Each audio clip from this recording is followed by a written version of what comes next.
I first noticed something was wrong when my mother smiled too much. Not a warm smile, not the kind she used when guests came over. It was tight, practiced, almost shiny, like she had rehearsed it in the mirror before dinner. My father sat at the head of the table, carving roast beef slowly. Across from me, my brother Caleb kept checking his phone under the table. My sister Elise watched me over the rim of her wine glass, waiting for something. Everyone was too polite. Everyone was too careful. That was when I saw the folder beside the plate by my father, cream-colored, thick, legal size. My name was written on top in black ink. My stomach tightened hard. 7 minutes later, that folder would destroy every lie in that room. My name is Claire Bennett. I'm 31, and that night my family invited me to dinner so they could take my $500,000 inheritance. They did not say it that way at first. They started gently. My mother asked if I was still living in that small apartment downtown.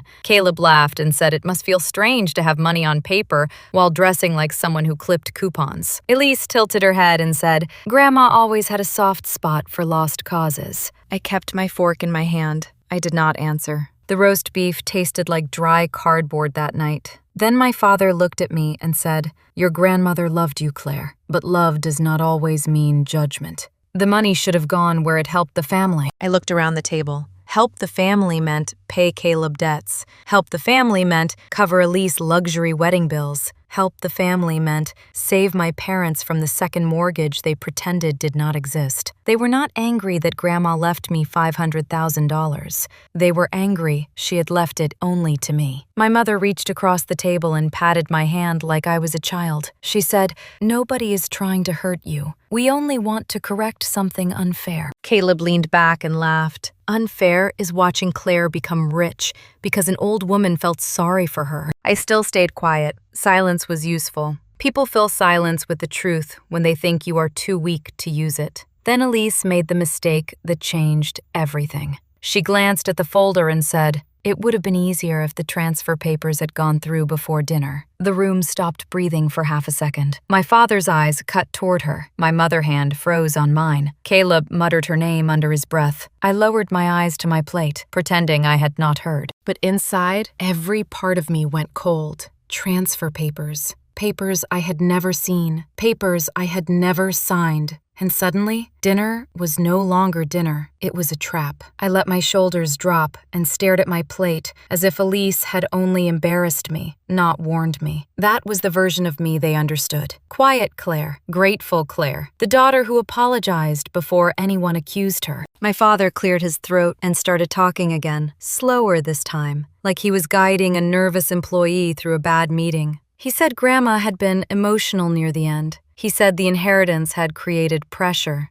He said no responsible person would keep $500,000 while her own family struggled. My mother nodded through every word. Caleb smirked because he thought the fight was already over. So I gave them exactly what they wanted to see. I looked down. I made my voice small. I asked what they expected me to do. The change at the table was instant. My mother squeezed my hand with relief. Elise smiled like she had just won. Caleb leaned forward. My father opened the folder and slid the first page toward me. It was titled, Voluntary Redistribution Agreement. I almost laughed. Voluntary was a funny word for 4 people cornering me over dinner. The document said, I agreed to release full control of the inheritance to a family financial account managed by my father. It said, I understood the money would be used for shared family obligations. It said, I waived future objection. My mother pushed a pen toward me. She said,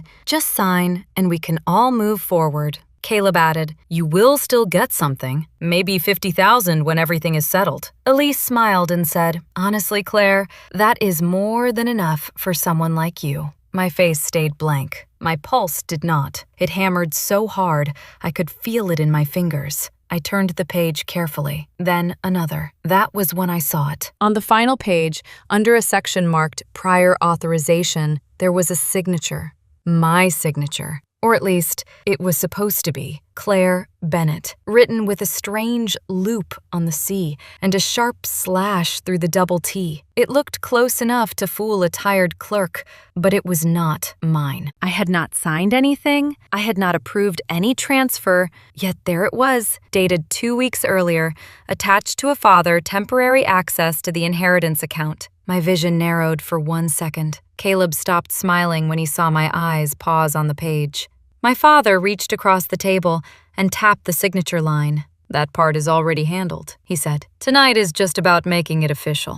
Elise gave a tiny laugh. "You should be thankful we did the hard part for you." And in that moment, I finally understood. They had not invited me to ask. They had invited me to finish the crime. They wanted my silence, my name, and my fear wrapped around their fraud like permission before dessert was served. I needed distance from that table before my face betrayed me. I set the pen down very slowly and said I needed the bathroom. My mother immediately frowned, like even leaving the room required family permission. Caleb said, "Do not take all night, Claire. Dad has been patient long enough." I gave him a weak nod and stood. My knees felt loose, but I made myself walk at an ordinary pace, not too fast, not too careful. Down the hallway, past the framed family portraits where I was always placed at the edge, I slipped into the powder room and locked the door. For 3 seconds, I just stood there, both hands on the sink, staring at myself in the mirror. My face looked calm. That almost scared me more. Then I pulled out my phone and called Mr. Holloway, the attorney who handled Grandma's estate. He answered on the second ring. "Claire, is everything all right?" I kept my voice low and told him I was at my parents' house, that they had a folder, that I had found a signature pretending to be mine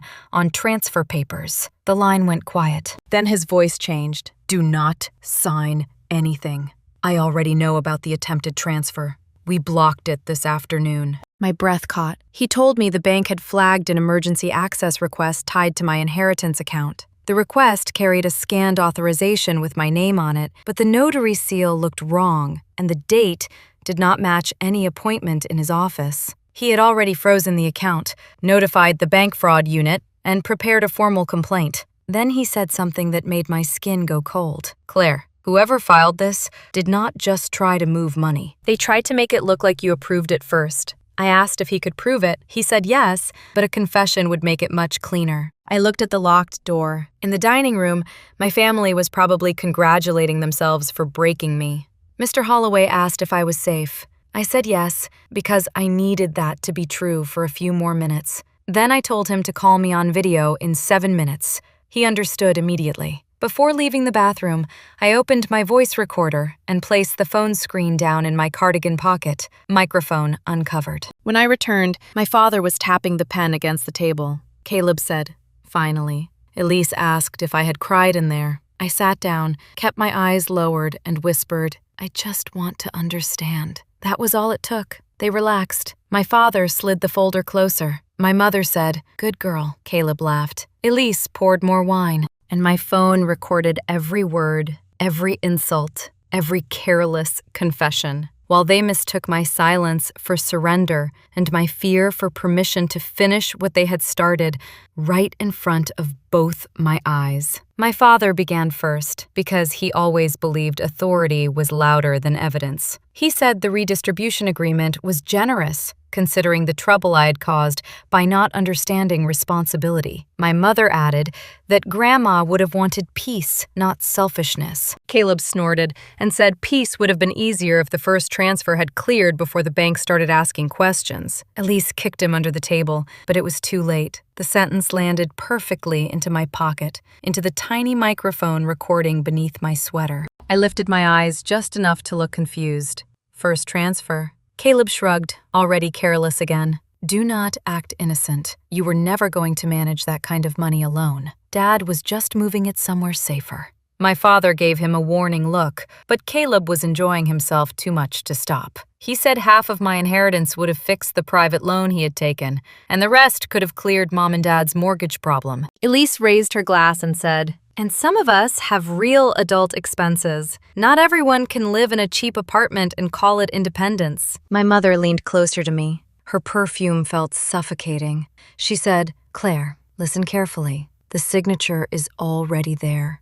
The bank has the paperwork. If you fight this, you make yourself look unstable. But if you cooperate tonight, we can protect you from embarrassment." That was the moment I let my hand move to the folder, not to sign, to turn the pages again, slowly, so they could feel close to winning. Then I said, "What if I agree, but only if everyone confirms this is what you want?" My father frowned. "Confirms how?"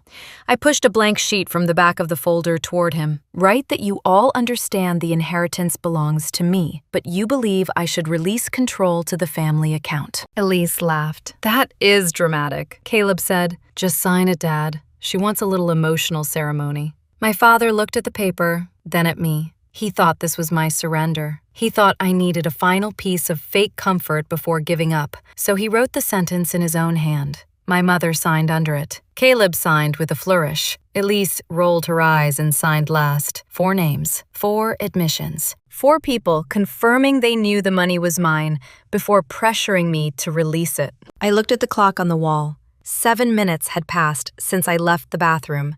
Right on time, my phone began vibrating in my pocket. I pulled it out and placed it upright against my water glass. Mr. Holloway's face appeared on the screen. The table went silent. He said, "Good evening, Mr. and Mrs. Bennett. This call is being documented. The inheritance account is frozen. The forged authorization has been reported, and I strongly advise everyone at this table to stop speaking unless their attorney is present." My mother made a small sound, not quite a gasp, not quite a word. Caleb pushed back from the table so hard his chair scraped the floor. Elise's face drained of color, and for the first time that night, nobody was laughing at me. My father stared at the screen, then at the sheet of paper he had just signed, as if the ink might disappear if he hated it enough. Mr. Holloway continued calmly. "The attempted transfer was blocked at 4:18 this afternoon. The bank fraud department has the scanned authorization. It contains a forged signature and a false notary seal. I also now have a live recording of your statements tonight." My father stood up. "This is a family matter." Mr. Holloway did not blink. "No, sir. It became a legal matter when someone tried to gain unauthorized control of a $500,000 inheritance." Caleb pointed at me and said, "She set us up." I looked at him then, really looked at him. "You brought me here to sign away my money over roast beef?" I said. "You mocked me, forged my name, and tried to scare me into calling it love. Do not confuse exposure with betrayal." Then the notifications began, one after another. My father's phone buzzed first, then my mother's phone, then Caleb swore and grabbed his. Elise whispered, "Why is my account locked?" Mr. Holloway said the bank has frozen every account connected to the attempted transfer request pending investigation. Any funds moved through related channels will be reviewed. Caleb's face twisted. "You cannot do that." Mr. Holloway answered, "The bank already did." My mother looked at me, suddenly soft, suddenly afraid. "Claire, sweetheart, this has gone too far." I almost laughed because that was the first honest thing she had said all night. I picked up the paper they had signed and held it carefully by the edges. My voice was steady now. "This says you knew the inheritance belonged to me. This says you wanted me to release control anyway. This matches the recording where you admitted there was an earlier transfer attempt." My father's jaw tightened. "You are making a mistake. Family does not recover from this." I folded the paper once and placed it into my purse. "No," I said. "Family does not recover from fraud dressed up as dinner." Elise started crying, but not because she was sorry. She was staring at her phone, reading the message from her wedding planner about a payment hold. Caleb kept dialing someone who would not answer. My mother sat frozen, with both hands pressed to her mouth. My father remained standing, trying to look powerful, while his whole plan collapsed in front of the person he had underestimated most. I ended the call only after Mr. Holloway said the police report would be filed before morning. Then I stood, pushed my chair in, and left my untouched plate behind.